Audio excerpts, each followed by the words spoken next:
interviews on the challenges and benefits of result orientation in territorial cooperation. In this video, you will see interviews with Interreg representatives. They will explain how they understand result orientation in territorial cooperation. What are the benefits and challenges of result orientation, and what can Interreg programs do to better capture the results of their programs? How do you understand result orientation? Result orientation is helping to work towards commonly agreed results, yes.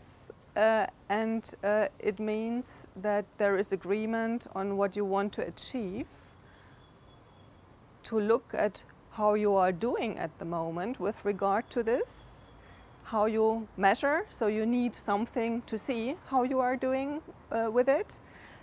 Then you would need to look what are the reasons why you are doing like you are doing, and then you can try to think about who are partners who play a role to change it, what has worked, what didn't work, and then you can define activities. So you can use this result orientation to have a really good feedback loop and way to work. So this would be for me result orientation. Well, I see it in a very differentiated way, I think. If it's only meant to mean what is the outcome of programs or projects in terms of what can I count, then I think I'm a bit critical about it. However, if we define it a bit wider and say it's about what is the real added value of programs and projects, and what they really do, and what is the results in terms of long-term effects and impacts they can provide, then I think it's a very, very real concept to measure projects on. What are the benefits and challenges of result orientation in territorial cooperation? Well, of course, it is a new concept. So a first challenge is that people have to learn and have to understand. I think one challenge is also that it's been seen as something very technical, which is for experts, and it's not really seen as something that is useful for everyone who does something and everyone who spends money on something in order to inform. Is it useful what you are doing? Is it really helping to achieve what you want to see to be achieved?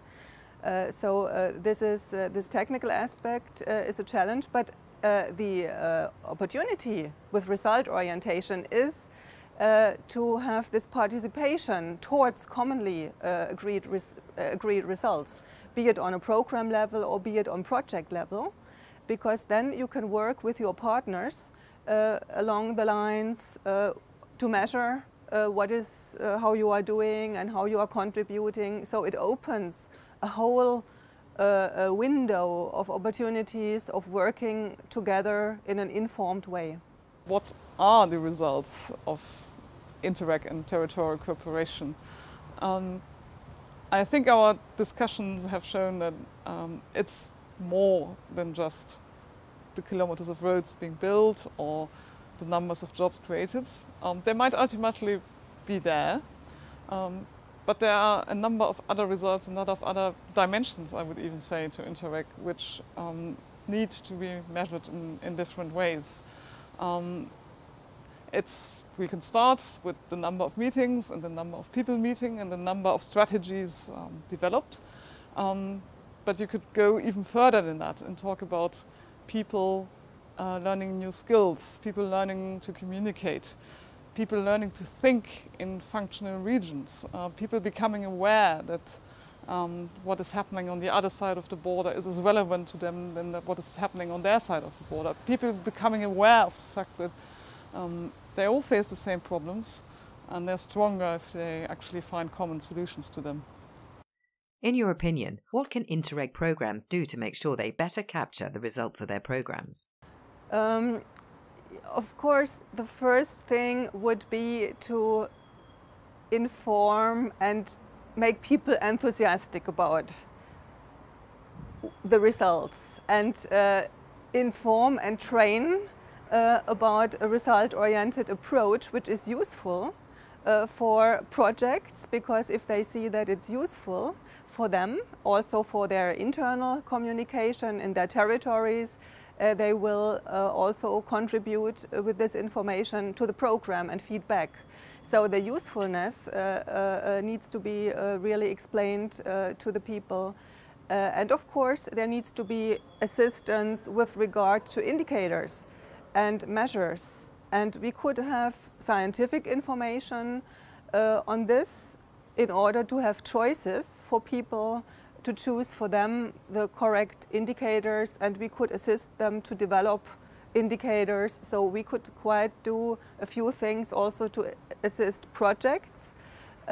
And from this more informed projects, we can then have information that helps us to measure on program level. They should actually document what they are good at. And they are good at bringing people together.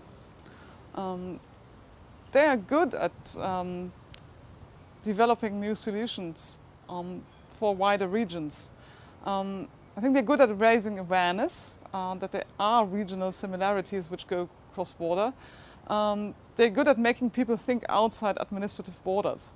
And then they're really good at finding new solutions for these problems which are cross-border. If you like an example, one of my favorite ones is the transport projects, the transport corridor projects, which my ministry has actually been co-financing. Some of them in the Northwest Europe program, some of them in the Baltic region and Baltic Sea region and Central Europe programs. And that is linking regions which are all neighboring one transport corridor. And they found out that they're being all aligned on one corridor is not only about noise and noise protection. It's about new connections. It's about intermodality. It's about logistic. It's about better use of existing infrastructure.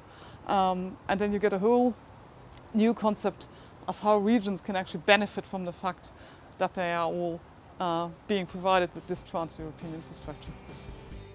If you'd like to see more details about the evaluation of Interreg programs and projects, please check out the different models Interreg produced. In each of the models, you will find various materials such as videos, guidance papers, Q&A documents, links, and other details.